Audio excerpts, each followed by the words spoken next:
नमस्कार, माझ्या सर्व मैत्रिणींचं स्वागत आहे। आज आपण 32 साईजचा कटोरी ब्लाऊज स्टिचिंग करत आहोत। एक पार्ट मी स्टिचिंग करून घेतलेला आहे, पण सहसा काही कमेंट होत्या मैत्रिणींच्या की दोन्ही पार्ट एका साईडने होतात आणि माझ्या अनुभवाने मला ते योग्य वाटलं, कारण माझ्याजवळ शिकणाऱ्या मुलींची सुद्धा दोन्ही साईडचे पार्ट एका साईडचे जोडल्या जातात, म्हणून त्या चुका न होण्यासाठी एक पार्ट आपल्या समोर ठेवायचा आहे आणि त्यासमोर आपल्याला बाजूची कटोरी जोडून घ्यायची आहे।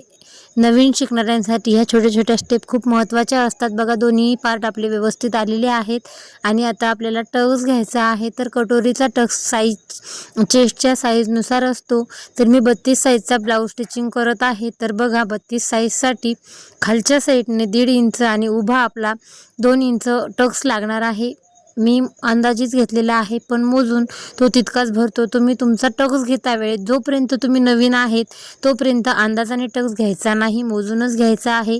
ब्लाऊज कटिंग आणि स्टिचिंगमध्ये तुम्हाला जर काही अडचण येत असेल तर मला कमेंटमध्ये नक्की विचारा, तुमच्या कमेंटचा रिप्लाय मी नक्कीच देईल। क्रॉसपट्टी जोडता वेळेस काय करायचं आहे, जे आपलं उंचचं टोक ठेवलेलं असतं ते आपल्याला 1/2 इंच समोरच्या साईडने ठेवायचं आहे। ब्लाऊज शिकण्याची तुमची मनापासून इच्छा असेल तर व्हिडिओ शेवटपर्यंत बघा ते आपल्याला कापड कटिंग करून घ्यायचं आहे, म्हणजेच क्रॉसपट्टी जोडता वेळेस शिलाईमध्ये येणार नाही आणि आपली कटोरी चपटी होणार नाही। अशा छोट्या छोट्या गोष्टी तुम्ही स्किप करू नका। जरी तुम्हाला येत असतील तरी व्हिडिओ पूर्ण बघा, कारण प्रत्येकाच्या स्टेप वेगळ्या असतात।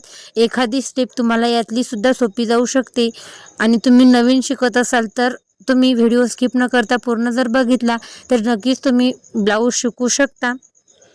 क्रॉसपट्टी जोडता वेळेस 1/2 इंच टोकदार भाग आपण समोरून ठेवला होता आणि 1/2 इंचावर टिप टाकलेली आहे। तर बघा, आता उलटा कसा करून घ्यायचा आहे ब्लाऊजची फिनिशिंग जपून पूर्ण ब्लाऊज रोलमध्ये करायचा आहे आणि पूर्ण रोल करून फक्त अर्ध्या इंचावर आपल्याला 2च पदरावर क्रॉसपट्टीच्या टिप टाकायची आहे। टोकावर शिलाई रफ करून घ्यायची आहे, म्हणजे ती खोलणार नाही आणि 1/2 इंचावर शिलाई मारता वेळेस मागं पुढं होऊ द्यायची नाही, सरळच टिप घ्यायची आहे आणि ब्लाऊज खोलून घ्यायचा आहे। कोणत्याही साईडने काढला तरी चालतो। साईडचा कापड आपल्याला कटिंग करून घ्यायचा आहे। चॅनलवर नवीन असणाऱ्या माझ्या ताईंनी चॅनलला सबस्क्राईब करायला विसरू नका आणि व्हिडिओला लाईक करा।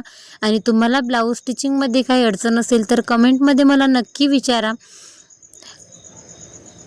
दोन्हीही पार्ट आपले तयार झालेले आहेत। आता या पार्टला आपण काचपट्टी आणि बटनपट्टी तयार करणार आहोत। तर अगोदर आपण काचपट्टी तयार करून घेऊ।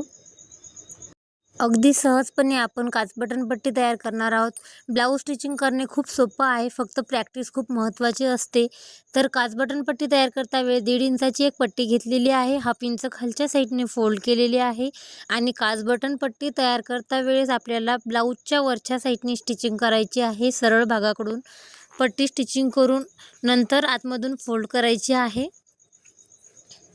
जसे की मी व्हिडिओमध्ये दाखवत आहे त्याच पद्धतीने आपल्याला टिप टाकून झाल्यावर आतल्या साईडने फोल्ड करायची आहे आणि नंतरच दाबटीप टाकायची आहे।